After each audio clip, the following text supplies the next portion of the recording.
BILA, Bibliothèque de littérature d'aventure.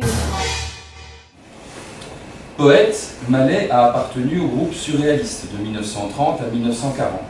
En 1942, il fait dans le roman policier, en publiant 120 rue de la Gare, ici m'as-tu vu en cadavre sous la couverture illustrée par Tardy, mais on reparlera plus tard des liens entre Léo Mallet et Tardy évidemment.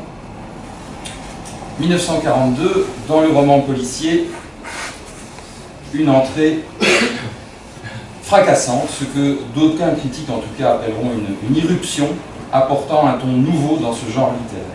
En 1948, il est le premier lauréat du Grand Prix de littérature policière, et en 1958, le Grand Prix de l'humour noir couronne sa série des Nouveaux Mystères de Paris, série dans laquelle, je cite Albert Sigaud, il met en scène les secrets de la ville en même temps que les secrets des personnages.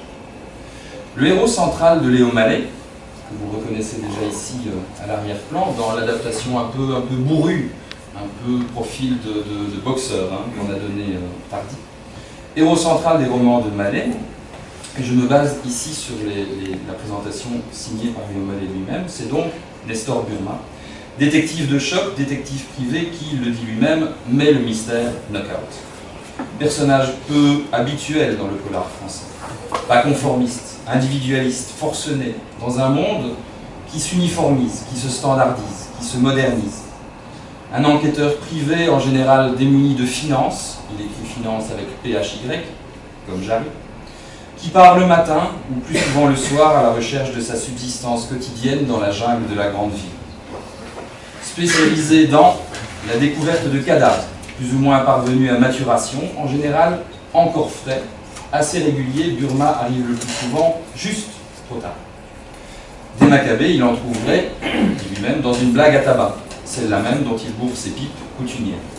Il collectionne aussi les coups de matraque sur la tête, ce qui semble lui stimuler les neurones, mais là aussi souvent, un rien trop tard.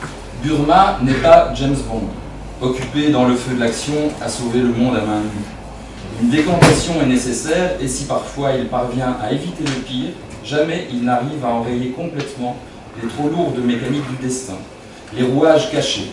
Et là on retrouve peut-être un petit peu la comptine du cœur antique, cette mécanique de la mythologie grecque dont il était question tout à l'heure. BILA.